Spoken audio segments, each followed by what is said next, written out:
Welcome back. The Glendale City Council Special Workshop of September the 25th, 2012 is called back to order. Trying to rush this through. We do have a council meeting this evening that starts at 7. We have five divisions to go through. We've made it through one, so we're going to move along a little more quickly. Mr. Skeet, would you please introduce the next presenter from your staff? Internal Services is the next in our book anyway. Mayor, members of the council, the Internal Services Group would be presented by Ms. Sherry. Oh, thank you. Okay, Mayor and Council. The Internal Services Group includes 3 departments: the Financial Services Department, Technology and Innovation, and the Human Resources and Risk Management Department. The core purpose of these 3 departments is to provide critical support services that any business or government requires in order to directly serve the community, so that those other departments don't have to take on those functions that we do address. In addition, these 3 departments also provide services directly to the businesses and residents of Glendale. As this slide shows, if we go through it kind of in the order in the slides and the order that we have it beginning on page 14. If you go to page 14 where we have a high-level summary. The first 3 bullet points on page 14 and the next bullet point on page 15 the next 2 bullets on page 15 deal with the Financial Services Department. And that department includes budget, finance, and procurement. And in those areas, for example, procurement is responsible for ensuring a competitive and fair purchasing process so that we obtain the best prices for goods and services and in accordance with city code and state statutes. The budget and accounting area, they provide services to ensure that governmental budget and accounting standards are in place and maintained, and that reports are accurate and timely so council and management's able to make well-informed decisions based on the best information available. The reductions that we show in this area would be related to the payment of vendors. We would go down to 1 accounts payable person for the entire city. There are reductions here identified for the accounting and the budget area that would affect the recording of expenses and the reporting of expenses and the ability to provide reports and to provide forecasts to you in a timely manner. It would create delays. It also deals with the procurement area, where we would go from 3 staff people to 2 staff people for the entire area. And in general, those reductions could significantly compromise our internal controls that monitor and protect the integrity of financing and purchasing data and decisions, and impair the delivery of timely, accurate financial information and maintenance of financial reporting standards. So, did you want me to go through the other 2 departments, or did you want to talk about financial services first? Does anybody have anything they want to talk about in financial service? No. Roll along. Okay. For the Human Resources and Risk Management Department, that area is responsible for ensuring employees are able to do their jobs safely and in compliance with various state and federal guidelines. So the highest quality of service is provided to the community. And it also directly provides service by ensuring that there's that those who are applying for positions at the city are able to go through a fair evaluation and selection process. The reductions identified in that area would be the elimination of the city's safety and in-house safety and non-safety training. So it'd be the elimination of all of that training. And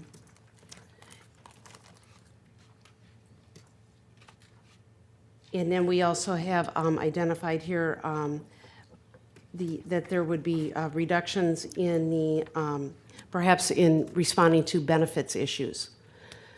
because of a reduction in staff. And I did forget to mention something up on financial services, reduction in funding for merchant fees. I think you're aware that when you pay with a credit card, let's say you go to the grocery store and you pay with a debit card or a credit card, then the grocery store has to pay a small percentage, 2 or 3% of your purchase price as a fee to the credit card company. Well, the city's no different. If we accept credit card payments for utility payments, sanitation payments, tax payments, et cetera, we also have to pay a fee to credit card companies. And while we have a reduced fee, we still have to pay a fee that across all funds totals about $800,000 a year. And by eliminating the city absorbing this expense, we would then have to pass on some kind of service charge to our customers for accepting credit card payments. So. And then for the technology, innovation and technology department, that department's responsible for ensuring the secure and reliable operation of all data, network, and voice systems that are the backbone of business operations in this organization and really in any business. And they not only serve us internally, but they also serve the public by ensuring there is, for example, easy electronic access by creating the reports that are available through, for example, Follow Your Money, that new feature of the city's website. In that area, the reductions that have been identified are 3 of 5 service desk positions that provide technical support services for citywide technology operations. So if you're having a problem with your computer or if there's a network problem, for the network that you're on, you usually call the service desk and alert them to it. By reducing staff from 5 to 2 staff, there will be extended response times to those service calls. Vice Mayor Freight. Would you go on further and tell you, please say what the extended times will be from what they are now? In the book, it says, wait times for service will be extended from hours to days or weeks. I don't know, is that as severe as? Mayor, Councilmember Freight, the reduction in services down to 2 FTEs was based on the number that we had to meet, not necessarily on business needs. So as council makes decisions based on what this organization is going to look like, we will better know. But with 2 people, where the weeks comes in is eventually somebody's going to be ill or somebody's going to be on vacation. And during that time, you're going to be down to 1 FTE. So it was basically it was a worst case scenario.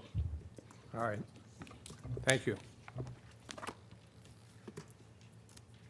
And the other reduction in the technology and innovation area deals with the elimination of 2 vacant analyst positions.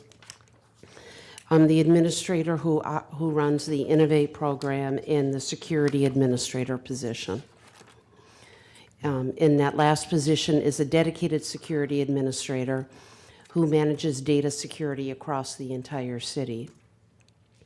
So it doesn't mean that data security disappears. That doesn't mean that at all. But the one person who's responsible for ensuring that it's applied consistently across the city and that any holes that are identified are filled would be eliminated. And again, Mr. Murphy would be able to address that more specifically. Continue. Okay, that takes us on to the public safety group. And for this, we will have the police chief and then the fire chief and the the presiding judge come up and go through their reductions. What page? 20. It begins on page 20, and this first slide shows The public safety, those three departments, police, fire, and the city court, the FTE reductions that have occurred in those three departments. So between FY '09 and FY '13, we see a reduction of about almost 87 positions. And then with these reductions that are identified in here, we have another 66 seconds. another 106 positions that are identified. And that's reflected in the FY '13 amended budget column. It's the red bar up there, and it includes a 1/4 of an FTE that was part of the reductions that occurred after the two-tier sales tax was adopted. Mayor, Councilmember Clark. how many of the position reductions that are suggested in these cuts are sworn? How many are non-sworn? And of the sworn, how many are currently vacant? Mayor, Councilmember Clark, perhaps I should just begin with my high-level overview, and then I'll be happy to answer any questions you have after that. The proposed police department reductions include the elimination of 66 FTEs from the general fund. Chief, can you speak a little? Sure, absolutely. Better? Yes. Yes. Thank you. Okay, the reductions, I'm sorry, it includes 19 sworn, 8 of which are vacant, and 47 civilian, also 8 of which are vacant. So a total of 66 FTEs. The reductions will be made in 4 areas. The first is in support functions, which includes training, planning, crime analysis, professional standards, audits, inspections, personnel management, and security officers. Secondly, investigative support, which includes our case managers. That also incorporates our sex offender notification program and the victims' assistance caseworkers. It also includes a reduction in detention, records, and communications staff, and these duties will be directly assumed by sworn officers. And it's estimated that through the course of these reductions, these services currently performed by civilians that need to be continued, it'll require the displacement of 12 sworn officers, so our net loss of officers between the vacancies, those that would be laid off, and those that would have to be reassigned is 31 police officers not doing police functions. And the final area is crime prevention, which is the complete elimination of our civilian CAT team, our dare and grade programs. And I would be happy to go into more detail or answer any questions you have. Mayor, Councilmember Clark. I think there was a question earlier about what kind of shop charges you incur for basic maintenance of a police vehicle. Could you answer that question? Mayor, Councilmember Clark, I didn't really come prepared to talk about our All right. fleet. I would be happy to bring that back to you after working with my staff. Also, I would appreciate the opportunity to work with Mr. Kent on that possibility of privatizing. Our primary concerns, of course, are safety of our fleet and the amount of time that the vehicles are out of service and in the shop. So those would be our priorities. Thank you. Question. Vice Mayor Frey. Chief, 31 officers, what does that relate to? Like, how many enter a squad? What is that? Can you kind of give a visual or what that would look like out in the field? Sure, Mayor, Vice Mayor Freight. A squad is typically a sergeant and 8. If you're talking a patrol function, an investigative function might look a little bit different, where there would be a smaller number simply because of the complexity of their task. But typically, you have a sergeant and 8 officers is a squad. So we'll go one step further. How do you, on these reductions, something has to be eliminated, something has to be, I know it says here something won't get done, but it's less people out in the streets. Isn't that what it boils down to? Or is it, even if they're on the street, they don't have the support to be on the street? So sometimes you can't have them on the street if they don't have the support. So can you elaborate on that? Certainly, both of those statements are true. And throughout this process, working with all of my staff and really evaluating the impact, knowing that each one of these programs, each one of these functions has tremendous value and in many cases create efficiencies. So when we replace a civilian staff member with sworn, number one, it costs more to accomplish that, and secondly, it does draw police officers from police work.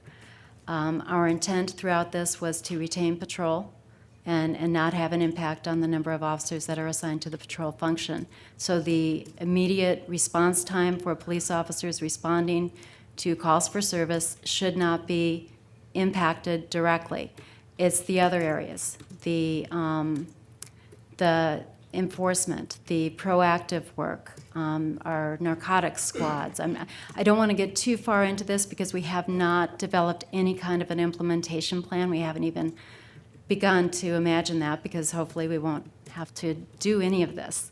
But those are the two things that are impacted, both efficiency and those operations that are not our first responders but support our first responders. But it does create a lot of uncertainty in your police department.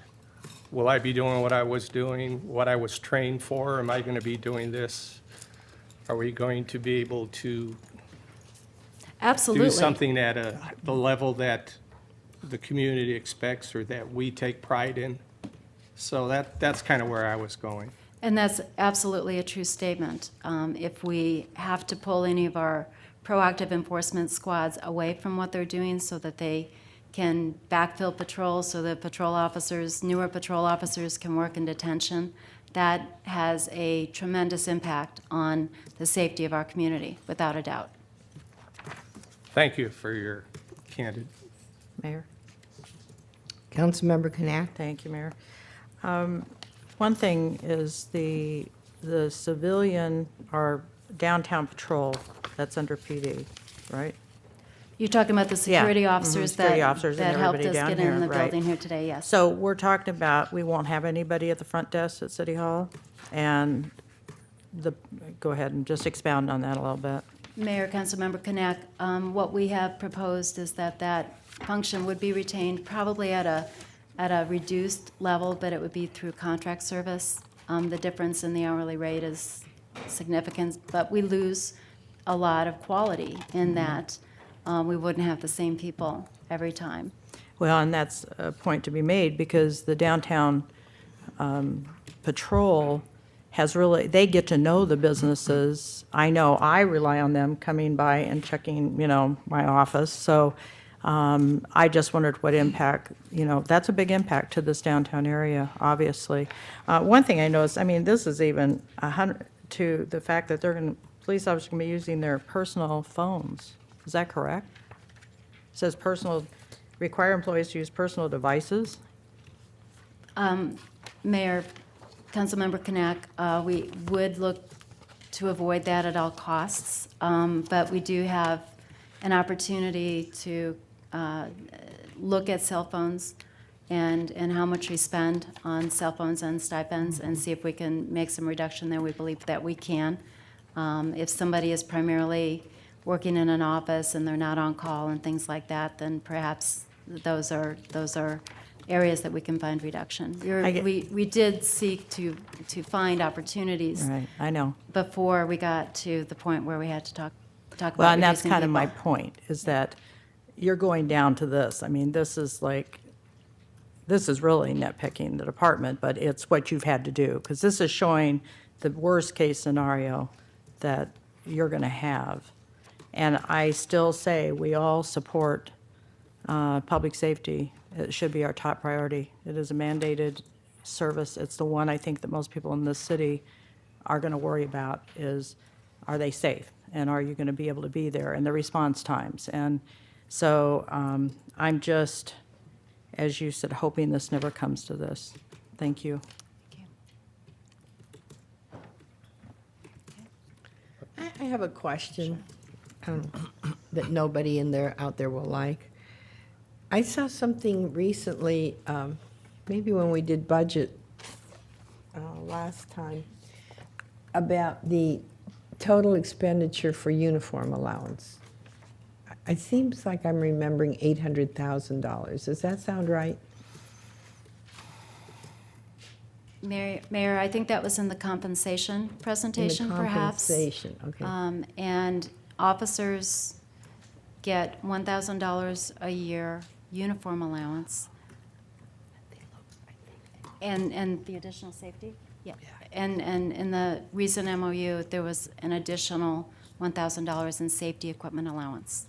So that's a union contract item. That's correct. And to me, uniform means shirt and pants and shoes and socks, not guns and tasers and whatever. Is that correct or not correct? That's correct to a point. There are, and this was the rationale behind the additional equipment allowance that was approved through contract negotiations this past July. There are items, safety equipment, that officers can buy that enhance the issued equipment. So how much of it is for, look at what you're wearing right now. If you're not wearing this, I mean, Ms. Sherhammer has to go buy clothes to wear. Nobody wants her to come naked. No.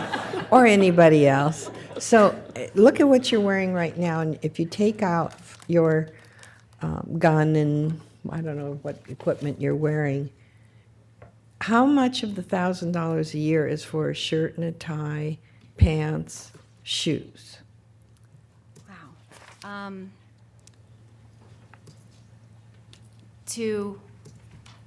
And I haven't done this for a while, but for a shirt, slacks, shoes, tie, and for the number that you need to have, particularly if you're in uniform the majority of the time or all of the time, you need several sets. So for this entire ensemble, I would say it's well over $200, probably close to $250. And not actually, the shoes would be put at well over $300. I'm just going to suggest to all of you who are, very concerned about jobs being eliminated and a lot of other things. I don't think there's any. I certainly wouldn't support that you need to go buy your own equipment that protects you and that you need in your job. But I kind of have always wondered why everybody else that works for the city has to buy their uniform. What's your suit and tie and shirt and shoes cost? Never mind. Yeah, don't. It's Yeah. going to be over 250. And you may have more than one of those. And I'm just going to put that out there, and I know you see your union representatives are here somewhere. You might want to start thinking of when you're looking at losing 19 sworn officers, maybe people can see some giving up some uniform allowance, for example, and keep some officers. Just a thought.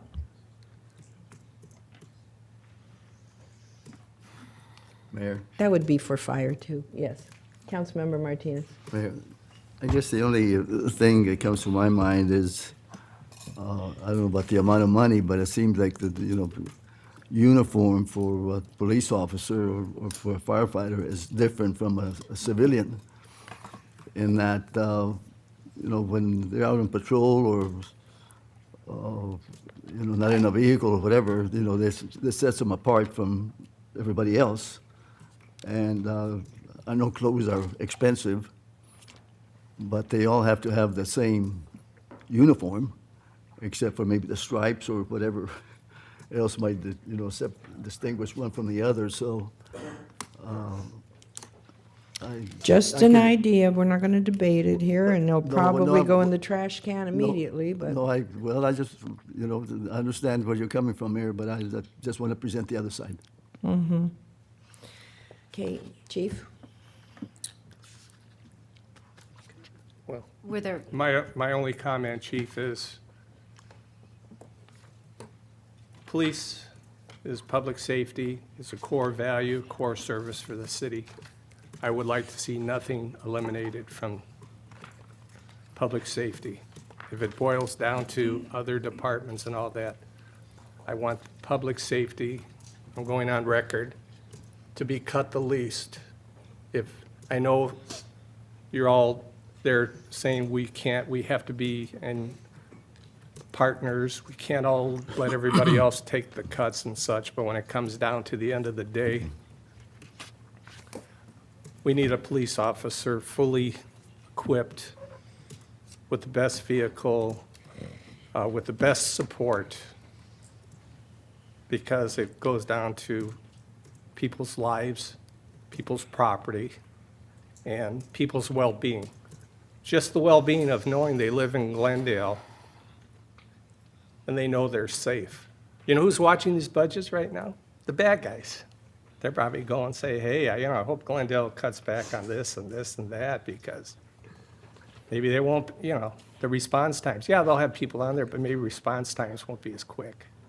Or if they do, hey, trust me, we may never get, something will fall through the cracks because they don't have the support services. So I want to say on record, public safety is number one. Are you saying absolutely no cuts, or are you saying as little as possible? There's $4.7 million. Are you saying that goes to be absorbed by everybody else, and then I'm gonna look for consensus? I'm saying that of all the departments, public safety, in my humble opinion, should be cut the least. If they want to, they've always said that they'll, they're here today to say this is what we can do because the city manager requests that we cut everybody, and they've always said we'll do our part. But it comes to the point in public safety, you can only cut so much. If you cut it too much, maybe we should privatize the police department too. Privatize the fire department, maybe we should privatize city council, I don't know. We are. But that's what I'm saying. I think we all agree with you, and Yeah. we've agreed all along, and that's But why nobody they're. says it. They just say, Well- well, let's worry about uniforms or something. Well, I'm sorry I said that. To tell you the truth, you guys, I've thought about this a lot. So now he's saying worry about uniforms. Aren't you kind of looking for ways to save your fellow officers' jobs? And it sort of seemed like that might be a place you could start. Maybe not an allowance every year, maybe every other year, whatever. You're talking about you have to carry your own cell phones. That's not exactly a bright idea as far as I'm concerned. Councilmember Clark said in the beginning, we don't like any of this stuff here today, but we don't have a choice about what we're talking about. And so when you start talking about officers and people's lives versus what they wear, and if you get paid to buy your clothes, it's an idea that I feel is worth putting out there. You talk about it amongst yourselves, you reject it, and, and if the council wants to find $4,739,769 out of everybody else in the city, lots of luck. I don't know where it's going to come from.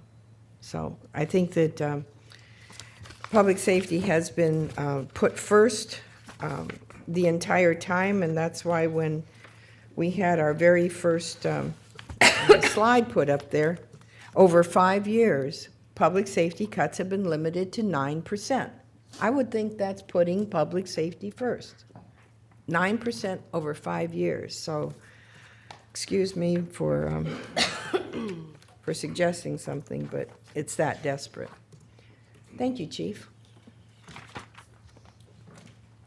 Next up, we'll have Chief Burdick to discuss the Fire Services Department proposed reductions. And the summary for fire, it begins on page 22, and then the detail for fire is, begins on page 20, The detail for fire begins on page 26, and the summary's on page 22 for fire. Good afternoon, Mayor, members of council. Before I begin, sometimes there are numbers thrown out that I'd like to correct real quick, is that Councilmember Lieberman, you mentioned the fire parade at the beginning of the meeting at $100,000. It's $15,000 for what we figured the parade with a $7,000 return from Southwest Gas, but Chief. it's not We $100,000. can't Chief, hear you. you got to get It's extensions. not $100,000 for the fire parade. Councilmember Lieberman mentioned at the beginning of the meeting, it's $15,000. I did want to correct that. A lot of numbers get thrown around, and sometimes we don't have an opportunity to set the record straight. Basically, as you see on the slide, the fire department also will be, in this situation, required to reduce 39 positions, 13 sworn positions, of which 4 are vacant, 2 are going to be retiring soon, and they won't be filled, and 7 filled sworn positions. Additionally, 26 filled civilian positions will be eliminated. The elimination of administrative and staff functions performed by civilian members will result in those required services to be performed by approximately 10 firefighters. Much like the police department, this represents an additional cost and effectively reduces available staffing for the fire apparatus. Combined with a reduction in overtime, the fire department will be reducing anywhere from 2 to 4 engines per day that will be basically reduced. We would call it a rolling station closure, or brownout, as some places call it. This results in approximately 1/3 reduction of current response force capability. The net result increases our response ability beyond our current 6-minute time and will create a much greater reliance on the automatic aid cities. It can be anticipated and has been discussed regionally that these cities will create response protocol to protect their communities first so that Glendale's reductions won't adversely impact their own community. While automatic aid is an enhancement I'm of service. sorry, I'm having trouble hearing you, and you're speaking awfully fast. Where did you lose me? Yeah, 2 sentences ago. Basically, by us being required to shut down 2 to 4 stations per day, it will result, the situation we're in or facing will result in approximately 1/3 reduction of our current response force capability. The net result increases our response times from our current 6-minute, 39 seconds at 90% of the time, 34 seconds, I apologize, at 90% of the time, and will create a much greater reliance on the automatic aid cities. It can be anticipated that these cities will create response protocol to protect their communities first so that Glendale's reductions don't adversely impact their own community. While automatic aid city is an enhancement of service, it was never intended to be in lieu of. Our crisis response program is effectively eliminated, which will result in the loss of up to 3 hours per day that police and fire units are placed back into service by crisis response taking over on-scene services. These services include victims' assistance after fires to help clothe, relocate, and provide basic supplies to burned-out families. Additionally, they provide grief support and liaison services to families who have suffered a sudden or tragic loss. They provide death notification services as well as remain on the scene with the deceased until a coroner or funeral home arrives to collect the remains. I know some people will say that's what the Red Cross does. We've talked to the Red Cross. 85301 is the highest level activity for the Red Cross, and we do work closely with them, puts an additional burden and requires us to rely on them rather than have this service available in about 15 minutes as our volunteers currently provide.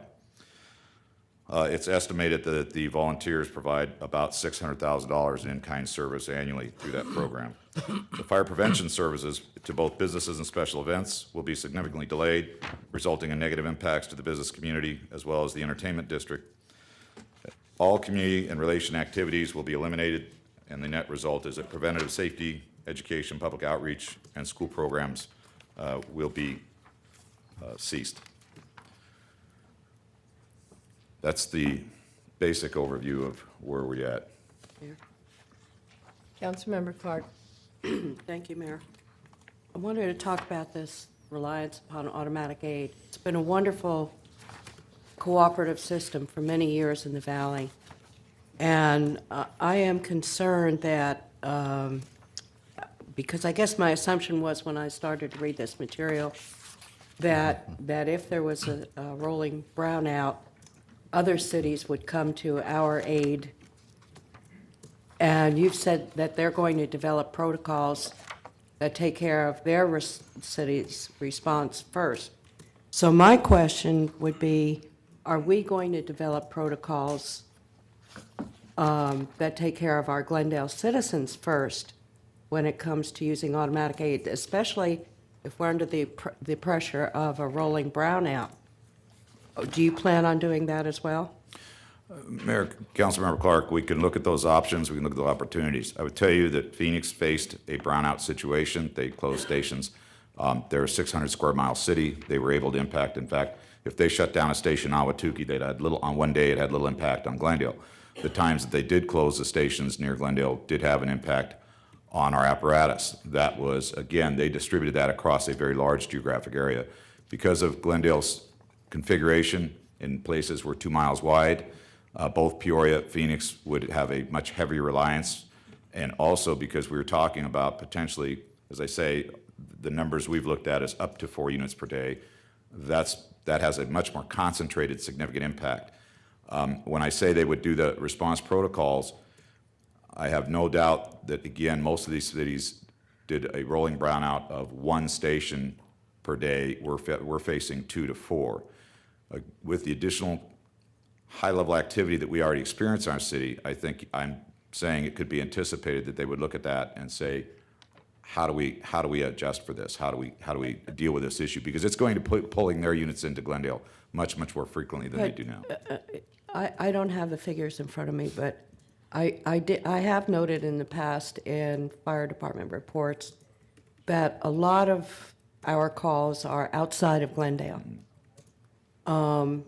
So I would imagine those would be the ones, and that's why I'm asking about protocols for Glendale during this kind of situation. I would imagine that if that's the circumstance, that wouldn't a Glendale call take priority over rendering automatic aid to Peoria or Phoenix? And that's my question. Mayor and Councilmember Clark, absolutely. And conversely, if we take Station 156 that's at 69th Avenue in Deer Valley and we close that station, we're doing map studies right now, that we could make that a high priority, but the next station in, instead of getting there in 6 minutes, the next Glendale station will get there in 8 to 10 minutes. Question is, do we have an automatic aid city that could be closer so the impact isn't as great? The issue we have is, it puts a strain on the system, and will they look at that and say, well, you not only have Station 156 closed, you have 153, you have 152, you have 158. With 4 stations shut down, we're going to have a lot of outside agencies coming in. To your point, about 4,000 times a year, automatic aid cities respond into Glendale. About 6,000 times a year, we go out. So there's an out-of-balance piece there. However, Glendale also has benefited from the effects of automatic aid over the years, and that in my 30 years here, my first 25 years, we had probably 2 or 3 greater alarm fires to the point of a 3rd, 4th alarm. In the last 4 years, we've had 3, 4 alarm fires in Glendale. We don't have the resources to do that. Phoenix comes in with a tremendous amount of resources and provides that. So that's why we really don't count calls in that way. We look at it that when we need additional stuff, they bring it. And the benefit is the citizens of Glendale don't pay the cost for that. It's shared across the region. So we really are trying to avoid that situation. I will just tell you, they're in the process of looking at the intergovernmental agreement. It hasn't been renewed in a while. In that, there's been discussions because on the East Valley, they had some implications of this type of a situation. And they are now looking at what do they do with that. One of the things they put in there is they want 120-day notification when you're going to close down a station. That IGA isn't in place yet. These are things that are being discussed, so that's why I put in here that I can anticipate some type of reaction from those cities. I think that they would say, we can't have our units going as often as what they currently are. Again, a lot of activity, we trade back and forth, we don't really look at the call volume. I think removing 1/3 of our fleet will have a tremendous impact on our neighboring communities. Okay, and I think I'm going to ask some questions because I think maybe the general public doesn't understand. Go back to the number of sworn positions that will be eliminated. How many are vacant? And how many sworn positions would be eliminated? Mayor, Councilmember Clark, we currently have 4 vacant firefighter positions. We have 2 that will be retiring, so that makes a total of 6. So you'll have 6 vacant positions. How many sworn personnel will you lose beyond those 6 vacant? 7 firefighters currently will Okay. be eliminated. Now, explain how the loss of 7 sworn positions translates to browning out 4 fire stations.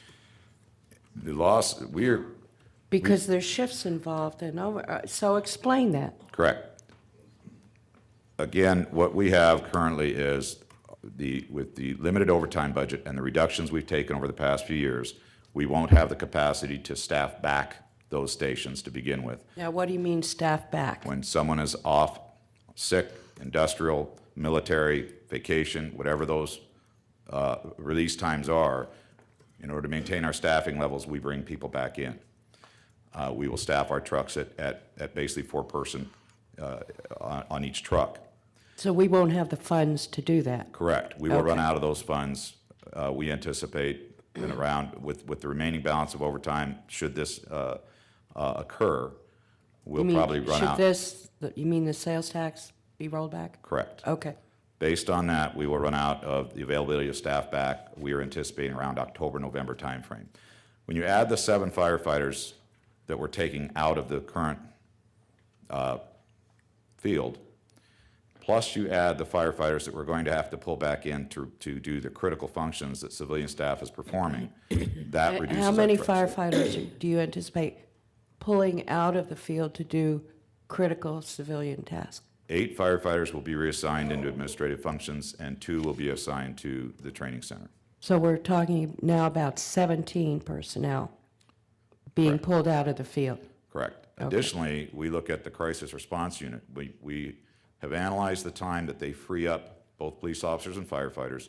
It averages out to 3 hours per day, 365 days a year. When you look at that demand is not going to go away. Now, are firefighters going to remain on the scene as long as the crisis response unit does? No, but they will remain longer. They're not going to have someone who had a drowning and say, sorry, we got to go. They stay there until everything is properly addressed. Currently, our crisis unit gets there and takes over that function. It allows the firefighter to leave, or in some cases, the police officer to leave. Chief Black mentioned their victims' assistance will be reduced. We have provided service in that area as well in the past through our volunteers. That impact also will will require units to remain on scene, reducing reliability, which is going to ultimately impact us in how our deployment is achieved. To this point, why I said 2 to 4, I have to tell you, this is the best we can account for right now. We really don't know till we get there what that may be. Could be better, could be worse. This is the numbers that we've been able to analyze and say we're relatively confident that we'll see that level of diminishment of service based on the losses that we anticipate. Somebody has to do the critical functions. Thank you for that information. Councilmember Knapp. Thank you, Mayor. I think one thing, probably the general public thinks of the fire department as the fire department, but you do so many other things in this community that I don't think people understand, like the Crisis Response Center, and the fact that that's a saving, that's about a $600,000 value to this city. The other things, child safety seats, the fire prevention, medical, emergency medical service, ambulance services. I mean, the fire department does so much more than just go put out fires. I don't think the public really understands that. And if that's what they want, is just that core service, they're going to be very surprised at what doesn't happen when they call the fire department for something. Mayor, Councilmember Knapp, to that point, we often describe the fact that you take a firefighter, you train them to be an EMT or a paramedic to provide the medical assistance. They become trained in hazardous materials response as well as technical response. So they provide a variety of functions with one hat. It does cause, or it does relieve costs. You can look at the fact that when you talk about paramedics, say, and we give them an assignment pay to be a paramedic, there was some discussion last week about assignment pay. We recoup that cost from Southwest Ambulance. So effectively, while we pay out about $800,000 in assignment pay for our paramedics, we get back $1 million a year from Southwest Ambulance that covers, in effect, is what they pay us to provide that paramedic service into the hospital. So it has the way I look at it, is it's a net zero effect. So that is an additional service provided off of one vehicle. A lot of people question the fact that I hear a lot that we respond on that big truck. Why can't we use 2-person units? We began to evolve to that. We currently do maintain a 2-person unit. that we also receive funding from Southwest Ambulance that supports that. So that overtime is not directly attributed to the citizens of Glendale. It's paid back through an agreement we made with Southwest Ambulance, along with our paramedic reimbursement. That unit was still continues to be a two-person unit. Several years ago, council authorized us, the overtime staffing, to put 2 more units in. You could say overtime, that was the most efficient, effective way we could deliver that service. It didn't require us to hire more bodies, to train them, to outfit them. It allowed us to utilize existing personnel and allowed us to change that shift schedule based on peak time demands. Unfortunately, due to the economy, one of the first things we had to eliminate was the overtime for those units. So 2 of those units went out of service. The call volume demand in Glendale is high. Our trucks are geographically deployed. We have them in the right place. We have them in the right place to impact both fires, medical emergencies, hazardous materials incidents. We have them staffed appropriately. When we add in the fact that maybe there's an alternative way to deliver that service, we need to grow that service in right now. If we take a truck out of service, we reduce our ability to fight fires then. So there's different aspects of the way we deliver service today that we have to look at, and we analyze that constantly. We really do. We keep looking at ways to efficiently provide that service. I will tell you, one of the things I hear a lot from the citizens is they got a great schedule. They work 24 hours on, 40 hours off. I've got some information here. We do analysis all the time on that. We could do different staffing. We could go to 8 hours a day. And as I said the other day, we'll need, I believe the numbers we have is we need an additional around 189 firefighters per shift versus the 69 that we staff today. So if we want to increase staffing, we can make us a different shift schedule, 12-hour shifts, whatever. The most efficient, effective way for us to provide the service to the community is 24 hours on, 40 hours off. Are we looking at other ways? Absolutely. Are we looking at peak time demand? Absolutely. But right now, the situation we're in is, due to the economy, we are, again, providing the best service we can, geographically deployed, and being able to ensure reliability that we're there in that response time that we're trying to achieve. Everything that takes away from that changes those numbers. And do we not have one of the highest calls per capita in the valley, Glendale? Mayor, Councilmember Knack, yes. We run about 39,000 calls per service annually. Last year, our call volume increase is about 3% per year. It has steadily over the years. Is that high? It's based on the comparison. If you look at Light Community, Scottsdale runs about 24,000 calls a year. Chandler runs around 26,000 calls a year. Like-sized communities of around 225 to 230,000 population, they're running 10 to 15,000 calls per year less than we are in Glendale. That's why we look at the call volume activity and, again, try to match that up with the appropriate level of service. Mixed in with this, I would point out that we still respond to fires. We have about 99 working fires per year. I was talking with Chief Black the other day. We looked at last year, 42 of those were arson fires. That's a significantly high number. That's why fire prevention is important to us. We do not just out there inspecting buildings, we do cause investigation and we do arson investigation. Police officers will tell you, toughest case to solve is an arson case. So last year we had 11 arrests out of that because we have an active program to try to combat that. In tough economies, do you see these things? Yes, but that's our challenge today, is how do we make this work? I will tell you, council approved us to do an existing building inspection fee program. We bring in revenue for that, so we're trying to offset our costs with some of the revenue brought in, along with building inspections. Fire prevention is close to recovering the revenue that we expend on them. We're looking at those opportunities. Should the tax be repealed, this is what we're saying that will be the impact. Personally, it's difficult for us, again, to project how bad this will be. Thank you. I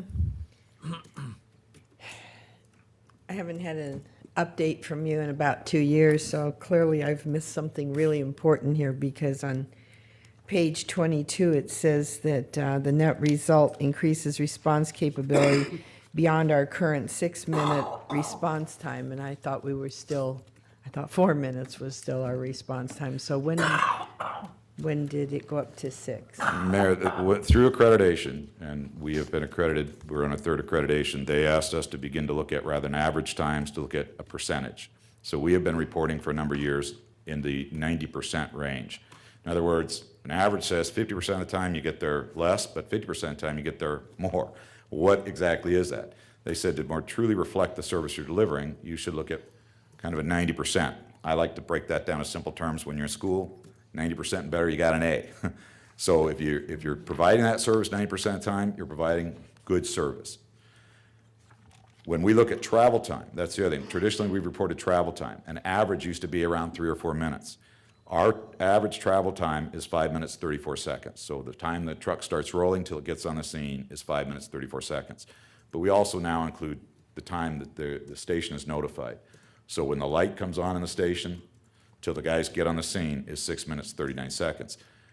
This change has been significant because we need to understand that the public picks up the phone and dials 911, and we've been telling them for years we get there in 3 or 4 minutes. We do that 50% of the time. If they want to know 90% of the time when we're really getting there, by the time they pick up the phone and we roll up, it's a longer time period. And again, when that light comes on the station and they jump on a truck and off they go and they get on the scene, it's 6 minutes, 39 seconds currently. That's the time that we're combating and want to keep that at that level. And that's still an A for the accreditation purposes? Mayor, currently, It yes. sounds like maybe it always was somewhere around 5 or 6, but it was calculated differently, so we thought it was 4. Is that correct? Mayor, correct. And some cities still use averages. So when you look at it, you could look at another community. Phoenix, for instance, will say they have an average response time of 5 minutes or 4 minutes or whatever that is. If we went to an average, we would be, again, we would probably be closer to the 5-minute time frame. But I think it's, again, we believe it's a true reflection of when people can expect us to get there if we look at 90% of the time. The 10% is the outlier. There's always something that can happen that impacts our ability to get there, but we feel 90% is when we ought to be able to say we get there in this amount of time. Okay. Well, in terms of, the public's understanding of what all you do, I can't even imagine a day when I'm out driving around that I don't see a fire truck with somebody on the street, administering to somebody that's had an accident or whatever. So I think people really do respond, do understand that. And I just want to make a general comment here and go back to that little issue of your uniforms, same for fire department. Here's the situation we're faced with. 63% of the entire general fund budget goes to public safety. 63%, so I don't think we're shortcutting anybody anywhere. We have to find $25 million to cut out of our budget. If nothing is cut from police or fire, $25 million has to come out of $42 million. That's all that's left for the whole city. And I think even in protecting your turf, you can understand that taking 25 out of 42 decimates everything that city government has to do, and probably is not even possible. So I just wanted to make that overview and maybe put things a little bit more in perspective. There's a lot of stuff that goes on that maybe, you don't think about using all the time, but it affects everybody in the whole city, and in turn affects maybe the need for your services. So we have $42 million.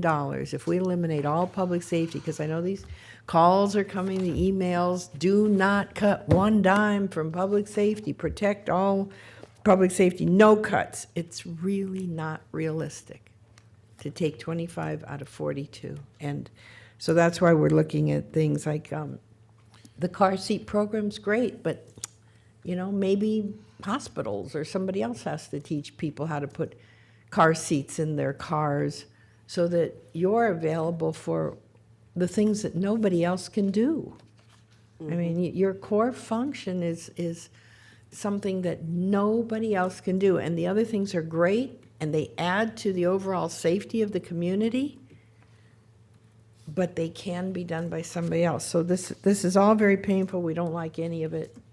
But I hope people can understand why we are even looking at cuts in public safety. This is my opinion, of course, and everybody up here can and probably will disagree with me, but I think that needs to be said. Councilmember Clark. I just wanted to follow up because I'm not sure I understood.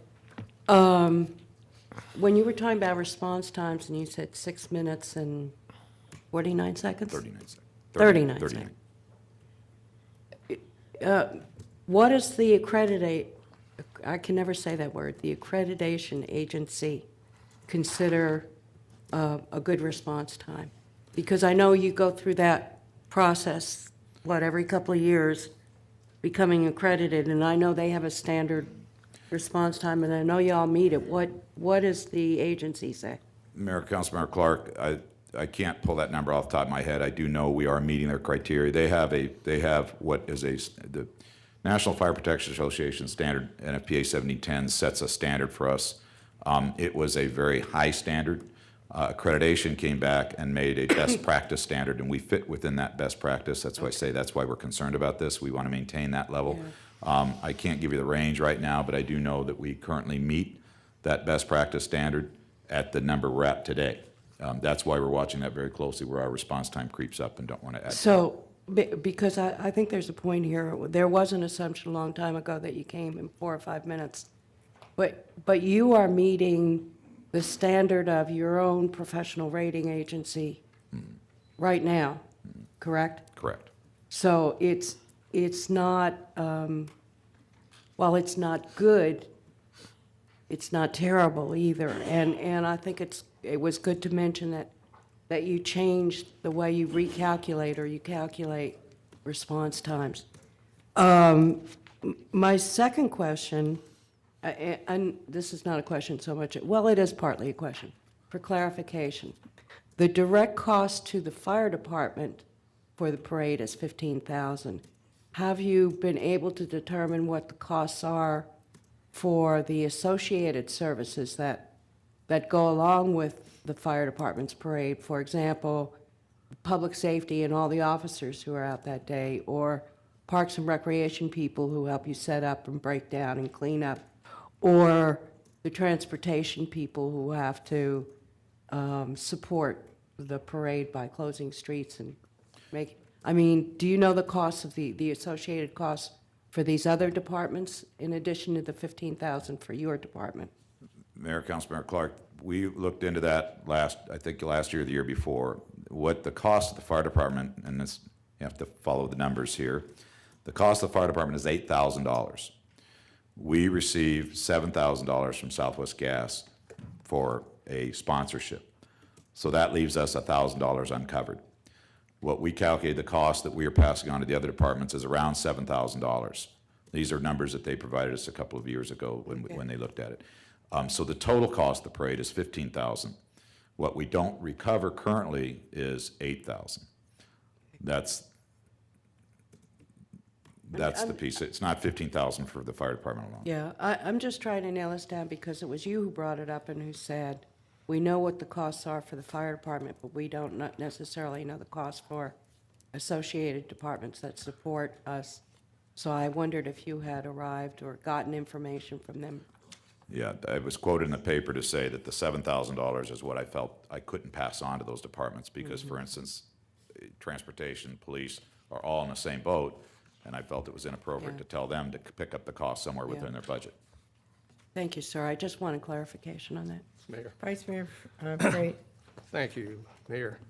Chief, it says right at the beginning, the reduction in firefighters will negatively impact service to citizens by increasing response times for fire, medical, hazardous material. Response time for medical calls, that's real important to me. I want you to be there as quickly as you can. I think we all do. And that's what you're saying this is going to affect. Hazardous materials call. If it's taking longer for your truck to get there, how many more people in harm's way if there is a toxic chemical leak? Fire. Yeah, we hope most people get out of the fire. Hopefully they have insurance, but, you know, it's good to know the fire truck got there, the people, the firemen get in there, they save, I've seen them save personal mementos from people. They weren't cared about their safety, they were more worried about an album. Or I've seen them after a fire literally haul out a piano from a house because the woman was so traumatized that her piano could be ruined because of the water putting out a fire.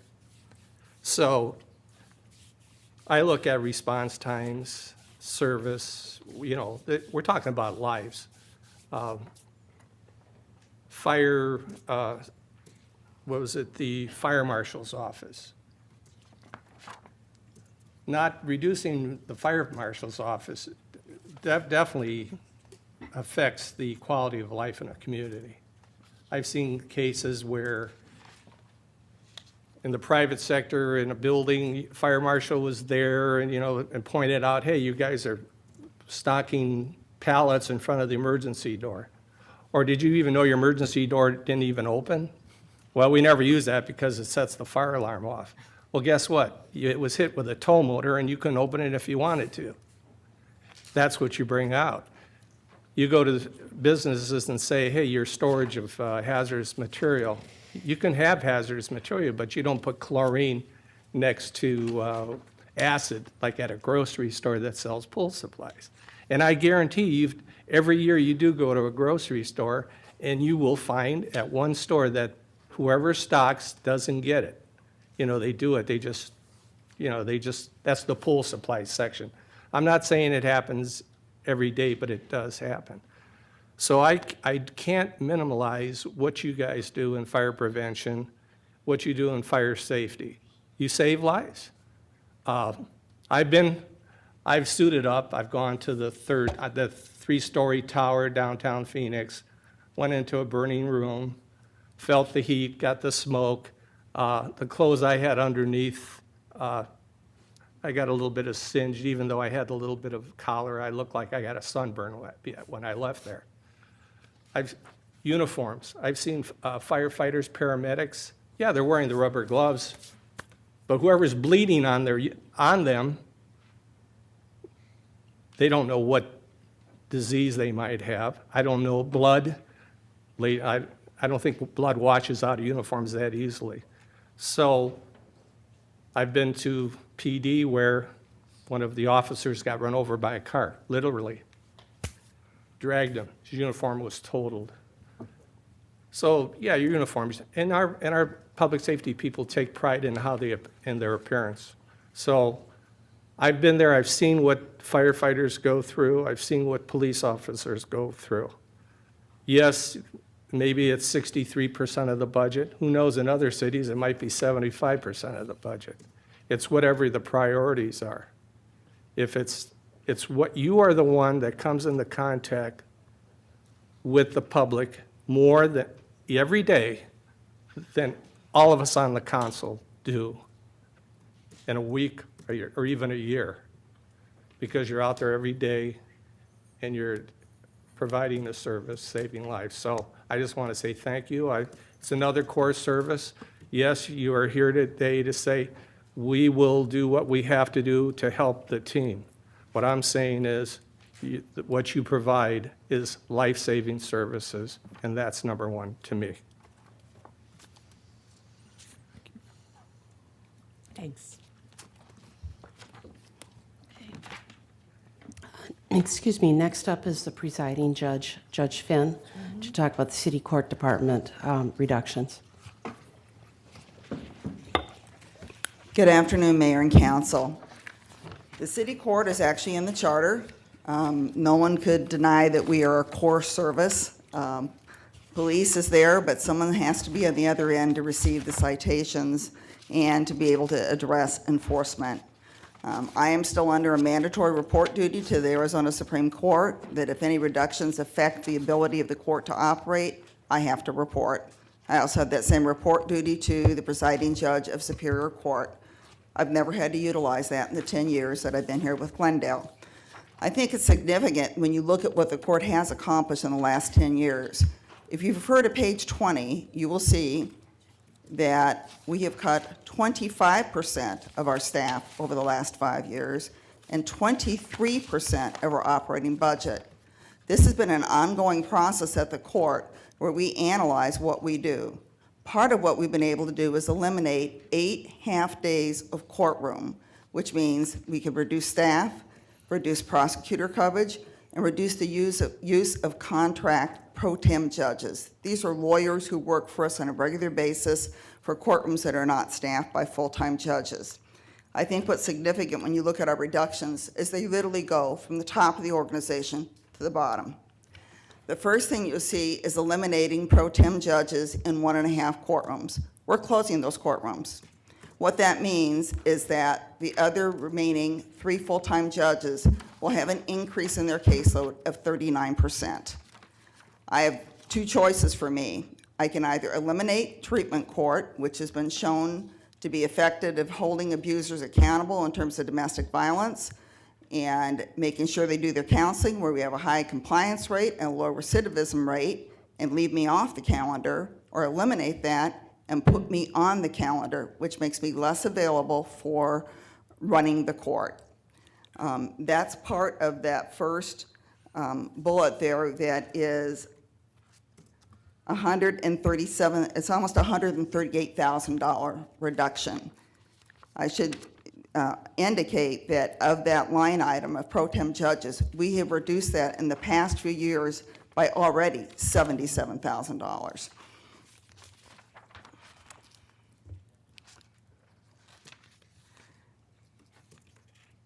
In terms of reducing court staff, basically, obviously, looking at the police department, what's happening there, we know that we will have a reduction in filings. So we are proposing the reduction of 3 court clerks, and those are filled positions, and 1 vacant deputy court administrator position. We'd be looking at eliminating the remaining overtime we have. We run jail court 7 days a week. We work closely with Glendale Detention.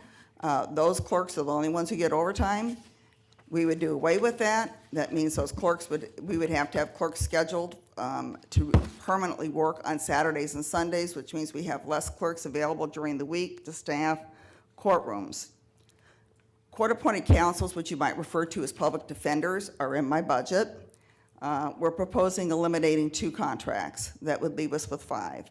1 contract is for jail court during the week. What these attorneys do is advise defendants who are in custody as to whether or not it's in their interest to take the plea offer made to them by the prosecutor and resolve their case that day, or whether or not they should be talking to one of the regular public defenders in a trial division. By eliminating these 2 public defenders, we do risk having increased jail costs by having people stay in custody longer, or even if they're released, adding to those 3 remaining courtrooms and increasing those caseloads.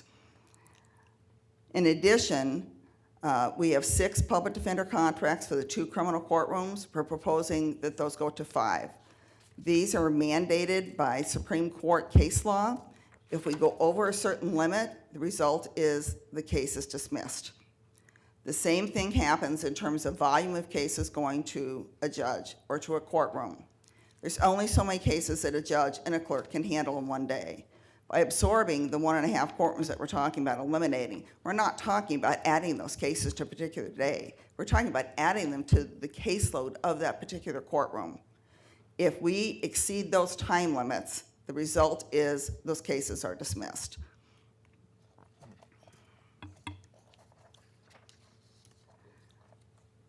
The remainder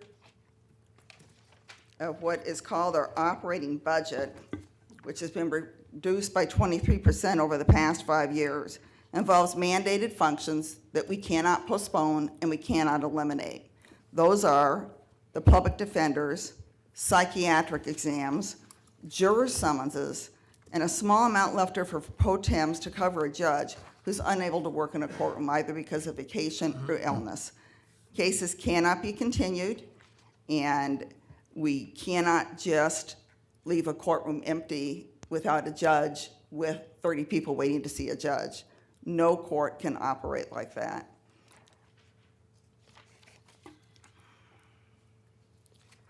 Lastly, the court receives unfunded mandates on a yearly basis. We're dealing with one right now. I'm looking at creative solutions with a community partner to hopefully be a way to resolve that financial aspect We're hoping that will be successful, and that is occurring right now with no reductions. We're anticipated to go over budget this year because of that one unfunded mandate. I think I've covered the basics, and I would be happy to answer any questions. Councilmember Martinez. Thank you, Mayor. I don't have any questions, but I know from, the times that we go over and you review your monthly report, seems like every time, we talk about staffing and the difficulties that you've been having, for a long, long time. And I know as other departments have. And you mentioned mandated services. These are mandated and these have to be done. There's no getting around it. And so, we've heard from all the departments, but from all the departments that I've heard today, this is one that I feel that we should do everything we can to, keep any reduction up to a very minimum, or no reductions at all for this particular department. Because if you look at the monthly reports and the caseloads that they have, there's a requirement, I think, for psychiatric exams that some defendants have to go through. That is, could you expand, for example, just use that as an example? And this is truly an unfunded mandate. The way the rules of criminal procedure work is if a defendant is unable to assist in their own defense, the criminal rules require that there be an evaluation, and this is done by psychiatrists that are paid for out of our budget. But the problem is that the only thing that happens if somebody's declared incompetent is they dismiss the case. There are no services with it. And so we see these people, this is something that we've seen as we've seen reductions in mental health services to adults come through the legislature. This is not unique to Glendale. All courts nationwide are facing this, where we're seeing many more people with veterans as well as mental health issues come through our courts. And we've already looked at several other models within the state and even nationwide. The model that, the thing that's happened most recently is the county identified that they failed to bill the 25 cities in Maricopa County forever for all of the psychiatric exams. Our projection for this year is $20,000 over my budget. We desperately need a mental health veterans court. We have been working with partners, and what is preventing me right now from having one up basically within a couple of weeks is a public defender. Phoenix has a mental health veterans court. They have over 50 public defenders. It's not difficult for them to reassign. Tempe has a mental health court. They get their public defender for free. I have been in conversations with Phoenix School of Law trying to set up a mental health clinic there as an externship, but you need a supervising attorney. We're looking at creative ideas on how we can do this. And I should tell you that under our current schedule, or even under the revised reduction schedule if the sales tax is repealed, we do have 2 half-days in there for a mental health court. Because from a practical standpoint, it's not just the $20,000. And that is probably the least of what we're concerned about. What we're concerned about is the repetitive offenders who keep recycling through the court system and they don't get any services. We are allowing these people to be out in society without support. And what we've seen nationwide is these, what we call therapeutic courts, where the court has stepped up to the plate to make sure that these people are connected with services are what actually accomplishes success. We've demonstrated that in our treatment court with domestic violence. We desperately need to do that for veterans and for these people with psychiatric issues. Because what that will do is, I had one defendant last month who had 89 priors for trespassing, and he was a veteran. All I could do was give him jail. What a waste. He has, if I had the access to get him connected to resources, maybe he wouldn't be back in the system again. And that's really the goal is, everybody thinks what happens in the courtroom is what is significant about a court. That's not what's significant about a court. What's significant about a court is the integrity of our judicial orders and that we're trying to change behavior of offenders. So maybe they might not be back there again, or maybe they might not commit a more serious offense. And we've demonstrated we can do this nationwide, and we've demonstrated we can do that in Glendale. And that's where we need to go. Thank you. I just want to make a comment, because Judge Finn, you know, I try to go to every one of your updates, and I have to tell you, I know probably more about the courts than I do some of the other departments, so I don't know, you could hardly make the cut last time, so I know this, how extremely serious this is to your court, and I hope that's probably something the public does not realize is what the court does and what you are mandated to do, and most of it's mandated. So I hope they understand how serious these cuts for the city court would be if you are having to implement them. And I just want to thank you. I want to thank you also, and I don't, again, if the cuts go too far, they can be restored by a higher power, whether we have the money or not. And so thank you for all you've done to try to work within the Glendale system and not have the higher power step in. Thank you. Okay, move on to appointed officials, and it's 4:30, and we do have executive session. Okay. Okay, we'll see if we go through this. Who will speak to appointed officials and other FTEs? Mayor, I'll summarize the city manager's office, the IG's office, and the city auditor's office, and then the city attorney and the city clerk can address their offices. The city manager's office, the IG's office, and the city attorney's office will reduce the staffing by one person or a half person in each of these areas. The city manager's office would reduce its staff by one. The IG's office would do the same thing, and the city auditor's office would reduce its staff by a half of a person. We would attempt to try to coordinate some pool resources for secretarial and administrative services to reduce the impact to the public.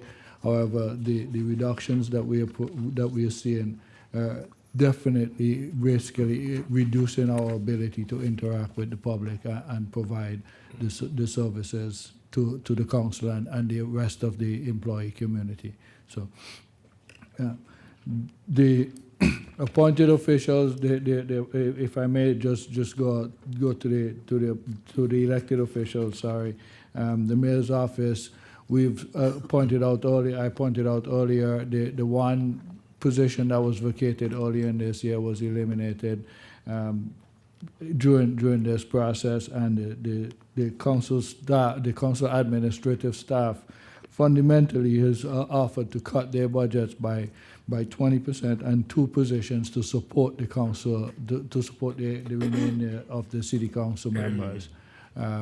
As you are aware, keenly aware, I think, in addition to the administrative support that the city manager's office provide to you in terms of administrative personnel and covering some of the operating costs there, you have a dedicated amount of monies available in your budgets for community services. We did not presume to know what to do or offered to cut any of those services. Councilmember Martinez. Excuse me. Excuse me. Thank you, Mayor. Thank you, Mr. Skeet. I'm sorry.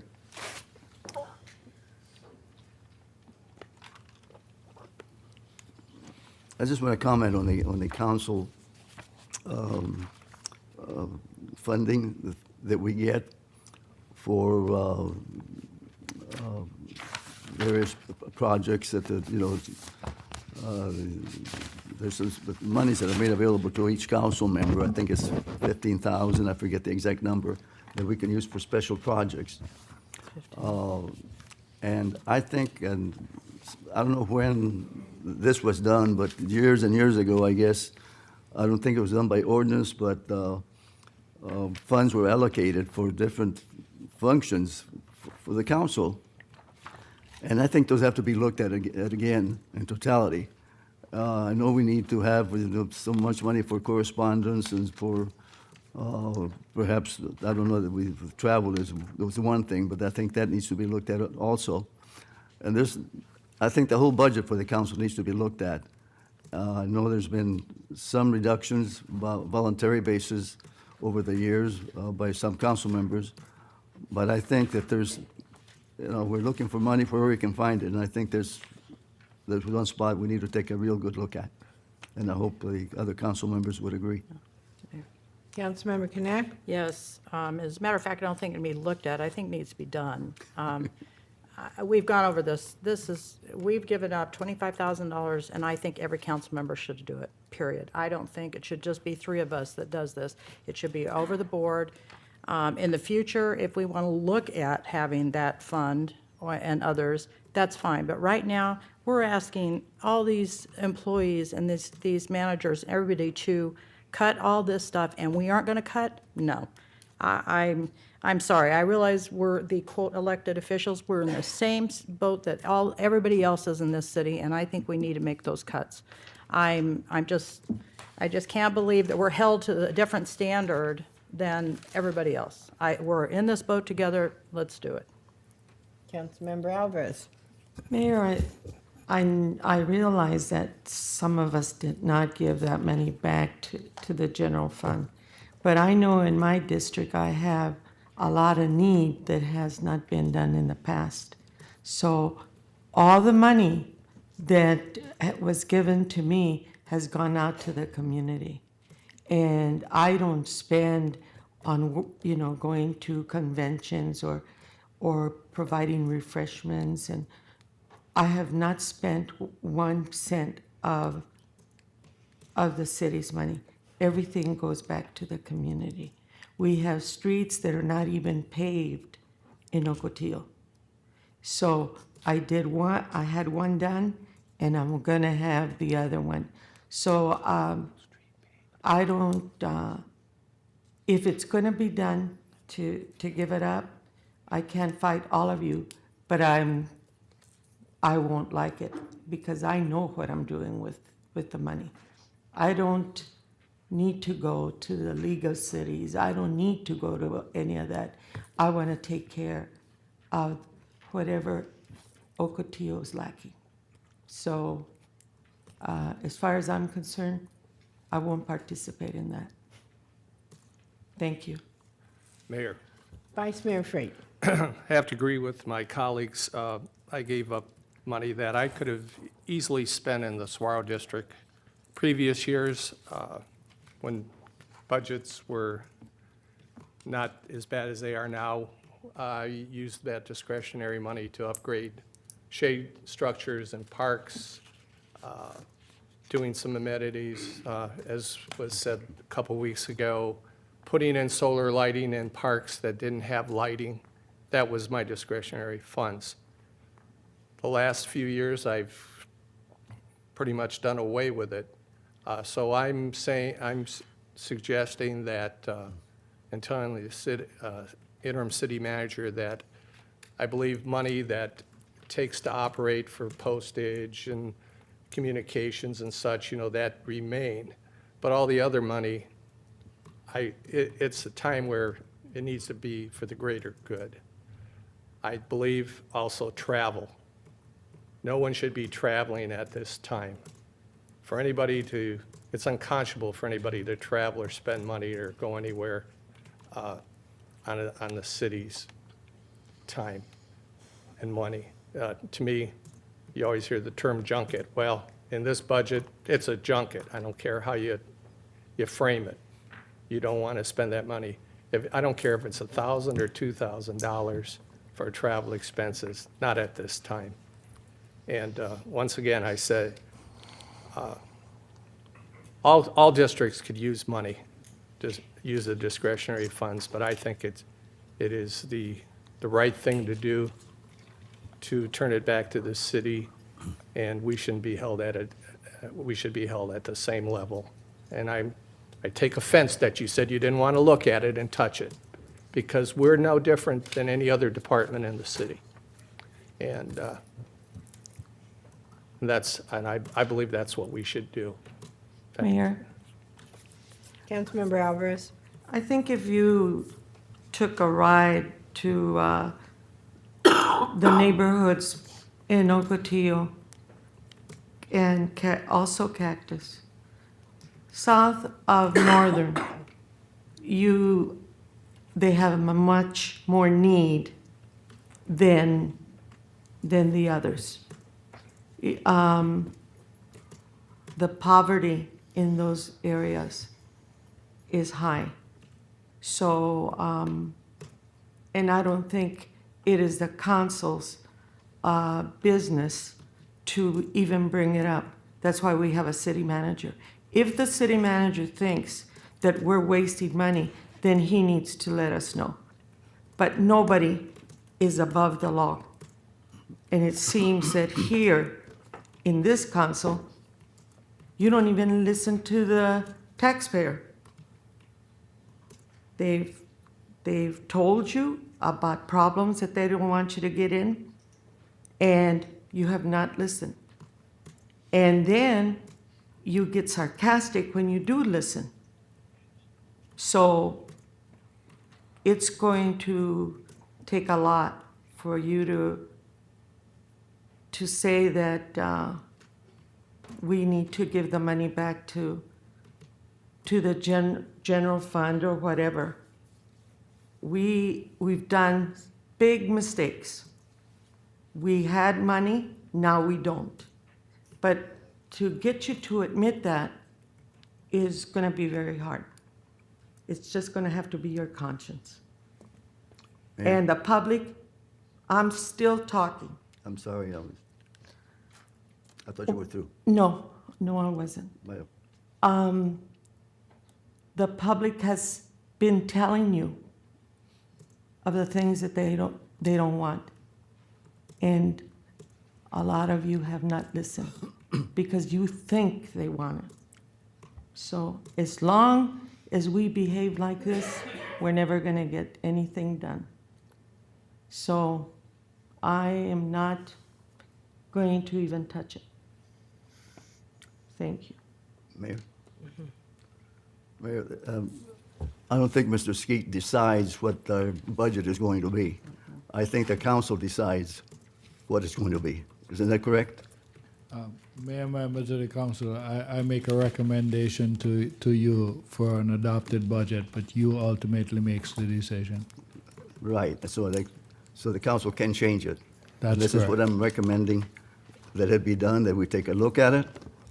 And I don't know how we do it, but that we take a look at it, everything that we have in the council budget, and then come up with some recommendations to you. That's my recommendation. Mayor, I think it's not only the manager, but I think read your charter and see how much power you have. You would have to go through charters, through the articles, before you make up your mind to create some kind of your own rules. So take a look at the charter. Thank you. Councilmember Lieberman? That's my attorney. Oh, I'm sorry, were you going to? I was going to ask our attorney if we, I have cut all travel out. I didn't go to the meeting in Charlotte this month. I won't go to Boston in December. But I certainly reserve the right to contribute to the food bank, the Seroptimus, the other projects that benefit directly to my constituents, and I do not want to lose that funding. I insist on maintaining that funding in an 18-month period. With various budgets, I gave $24,000 back to the citizens in my district, and I will continue to do that. Mayor, Councilmember Martinez? I have a question for our city attorney. With respect to the council budget, is there something in the charter that says that that we cannot set our own, recommend what the budget is going to be? Try that again. Mayor, Councilmember Martinez, what Mr. Skeet said is correct, is that he does make recommendations and the council decides what the budget's going to be. Thank you. Mayor, so then the council doesn't have to follow the charter? What part of the charter? Mayor, Councilmember Alvarez, that's what I said and what Mr. Skeet said is what the charter says. That they don't, the council does not have to follow the charter. That's what I'm asking you. If the charter says the mayor has these duties, the council has this duty, you can go ahead and change it. What does it have to do with a budget? I thought that had to No. be a resident's initiative.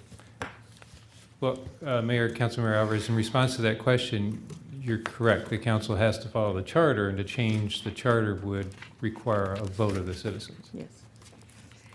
But a budget You're isn't. you're really not answering her Yeah. questions.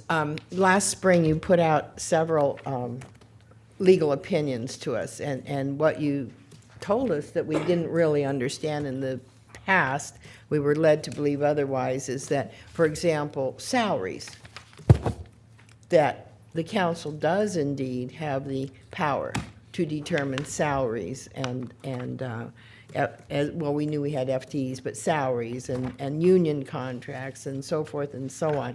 So I think, she still thinks that we're somehow violating the charter. I don't know what part of the charter that would be, but I think the question is, does the council have the power to, set how much money goes to each council member? How much money is spent out of council office? Okay, would that be, all right, does the city council have the power and the authority through the city charter to determine how much money is spent in each, Out of the council office? out of the city council office and out of each council member's budget, if they even have a budget?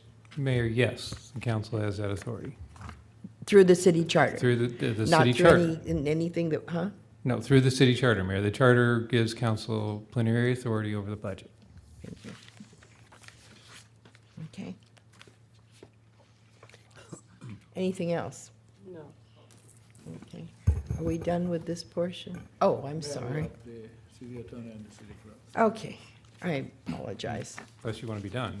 Mayor, we can move on. The city attorney's office, the cuts are reflected in the materials that you provided, is approximately 3 to 4 positions. We're in a position as an internal service organization, as other departments are, to respond to what happens with decisions made in other departments.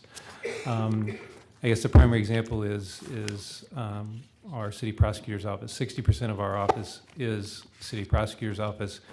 And we talked about public safety. The link between the police department and the courts is the prosecutor's office, because cases don't get to the court without going through the prosecutor's office, with rare exception for a few civil matters. But and so if changes are made to the court or to the police department, then we will have to right-size our department to respond to that.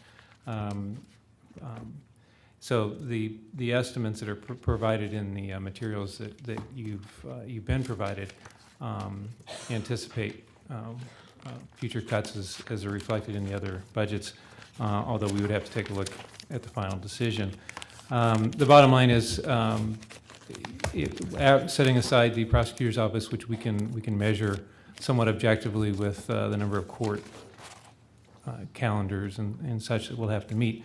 The remainder of our office, the civil office, it's as if with any law firm, hard to provide objective measures to that. But we will consider, and part of our response to this exercise has been to consider reducing the staff in that department, which will reduce the availability of legal services and extend periods of time. Some of the time periods that we have to respond to are mandated by the court. Some are beneficial as we go through transactions and do contracts. And if there are less resources available, obviously we have to respond to court mandates and the other transactional types of matters would have to be extended out, or outside legal services would have to be retained at substantially higher cost. That's the effect on the city attorney's office. Mayor, Councilmember Alvarez. on your budget for consultants, how much is your total budget? I can't remember. Right now, the current amount is, I think, 3 million, just a little bit over 3 million. And that's, I know you had a budget for consultants and other fees of other lawyers. It's correct, Mayor, Councilmember Alvarez, we did, and a large portion of that is anticipated to be cut in this process. Okay, how many consultants do you have now? But the number of consultants varies depending upon the projects. We have projects ongoing right now with outside counsel that are paid from that special projects account. I don't have an exact number, but there are several with outside firms. Because you've got some firms that, you've had firms that have been here for a long time with the same project. So maybe we can use that money in salaries for the city, for the employees, and cut consultants' fees. I would like to see less lawyers and more employees, and keep our employees. Mayor, Vice Mayor Freight. I do see you're reducing your outside legal fees by $245,000. I was interested to see, and you mentioned it, that by reducing three full-time employees, it will increase the response times. But the big one is what you're trying not to do, reducing this will incur additional outside legal services, because you can't, if you're people that you're reducing in there, and by law you have to, do your legal stuff, then you're going to have to get outside services. So it's any entity needs legal services. And, for the city this size and the amount of your department, you are really pretty anorexic is a good term we like. There are other cities with half our size and have much more, attorneys and support services and such, and I don't know why that is, but it is. So I did see you reduced your budget by $624,000? That's correct. Okay. And 3 employees? Approximately, Right, at this full-time. point. Right. Thank you. Anyone else? Ms. Hannah? Yes, the city clerk's office has managed to come up with some reductions. Most of everything we do is statutorily required. There is some reduction in even those services that are mandated. We've just kind of tried to trim at them.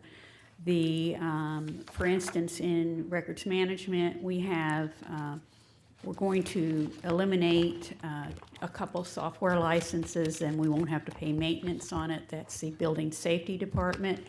We're going to consolidate that with the city clerks, and we'll have to schedule scanning more carefully, and the scanning will be reduced. We're going to eliminate the purge day, which may cause some problems with records retention. We're going to try to beef up our training on that, but the individual departments will then be in charge of it, and they will have to schedule that. Reduce funding for advertising, resolutions. Some resolutions have the same action as an ordinance. Those will continue to be published. The ones that do not will not be published anymore. We've always published all our resolutions, but it's not required by law that those other ones be published.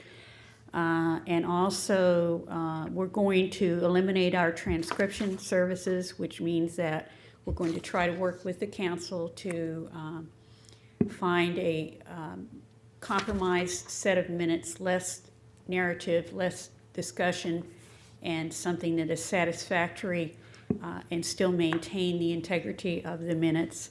And also our transcription equipment, now that it has been replaced, so we don't have the maintenance on that, and a copier in the Records Center. We're eliminating the contract on that, and if it goes down, it goes down, and we'll be scheduling people upstairs to the other copy machine in the administrative office. So it's not a lot of dollars amount, but it is a lot of trying very, very hard to compress our services. We've taken on some additional services too, so we're trying to make the most with as little as possible.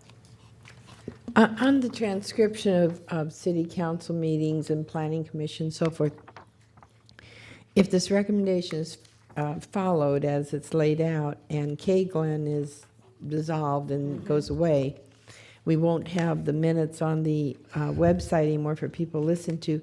Is there some way to make your tapes that you use during the meetings available for people to listen to? Because I can see there'd be times when maybe there'd be some legal action or somebody wants to go back and listen to The some. system that we're now using, this is recorded to a CD, so that's possible, yes. Okay.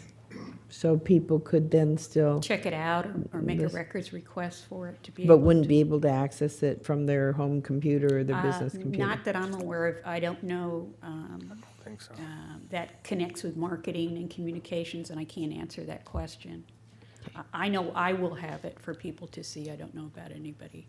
And you can always make more copies of the Or for CD. them to hear, I should say. not But to see. you would be, they would be able to buy copies Yes, of the CD. yes, through a public records request. Anyone else? I mean, I just have a comment. Councilman- I think Councilman? this right here shows how hard and how bad this is. Mm-hmm. That her department has to come up with $16,000, and we lose, and the things we're losing. Mm-hmm. That just says it all. I mean, that's unbelievable. So, thank you for trying, Pam, because I know that this has been just extremely hard for everybody. Right. So I hope this has an effect on the public. And that's part of what we've been trying to say here, or at least I have today, that you can't just go get the money out of everything besides fire and police, because there are mandates that things happen, and city court's a perfect example, city clerk's a perfect example, so. But I wanted to mention a couple things. When Chief Burdick was up here speaking in his inimitable 300 word per minute style, he referred to a lot of things where there's cost recovery that we probably have known it over the years, but have we really remembered it or forgotten it? So I'm going to ask if anyone else has an interest in maybe something being put together from fire that, or any other department that goes to this whole cost recovery thing, so that as people say, well, why are you doing this, or how come that? And it really has a cost recovery aspect. That's important to know. There's something in our agenda tonight, and I think it has to do with the tasers, the purchase of the tasers. I'm looking at Chief Black. I'm trying to remember what it is, and I'm going, how the heck are we going to afford to pay for that? And then at the end, it said this will come out of RICO funds. Is it the tasers? Okay.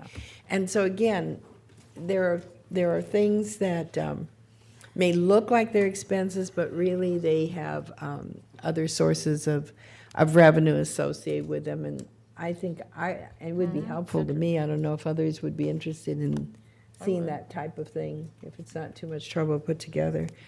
And then finally, the public, because at workshop, the public doesn't get a chance to speak. And we've all talked about what we've heard or haven't heard from the public.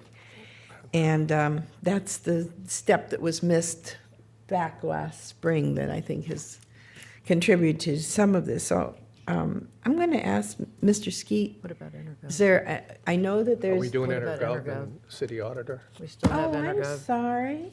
I Okay, mentioned I that. apologize. Can I finish this thought? Sure. Okay. I know you've got a team put together to go meet with different clubs and organizations and groups, but what if there was just a meeting and anybody who wanted to could come here and they didn't belong to a club or an organization? Is there a way to do this in a short time frame? Called the town hall. Yeah. Whatever you want to call it. Can you put a few of those together? Can your staff put those together? Is that a little bit overbearing or? Mayor, members of the council, it's certainly something that the staff has thought about, and we will be willing and ready and able to facilitate a couple of public meetings. And I would get staff together tomorrow, and we would discuss this, and I will return to you through a memo, maybe an idea of how we can get out to have a couple public meetings on forums to discuss and present the same information to the rest of Is the there any public. interest, or is this just my idea? Is No, I there think any it's a good interest? idea. Well, I think it's good for the staff. I don't want to be there. I don't want my presence influence anybody. And No, I wasn't really meaning us. I was. Yeah. okay, but I'm just saying, it's Just a presentation, like they're gonna Presentation if do they at want. all the clubs, so. Mayor, if you would recall, a couple, 3 years ago maybe, we did a couple meetings at the libraries and the recreation centers and so forth. We can take this information out. Really, it's about just allowing time for the public to be aware of the fact that we are going out there. But I'm sure we can find ways to do that and get this information out to the public in that forum.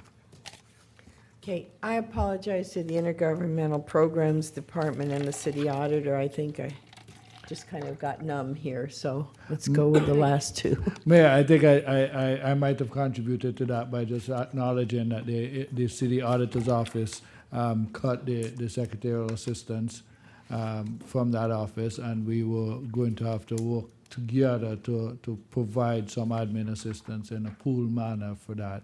And the IG's office, I mentioned that they also proposed a cut of one of the intergovernment employees.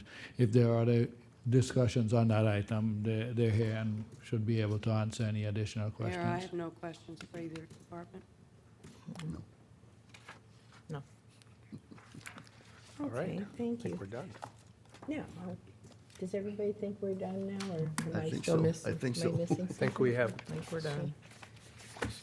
you more pointed out, we have another meeting before the other meeting. Yeah, I was gonna do that, but I wanna make sure that this is really the end now. I think by the Okay. dwindling audience, it might be. Workshop is adjourned, and we'll go downstairs for our executive session.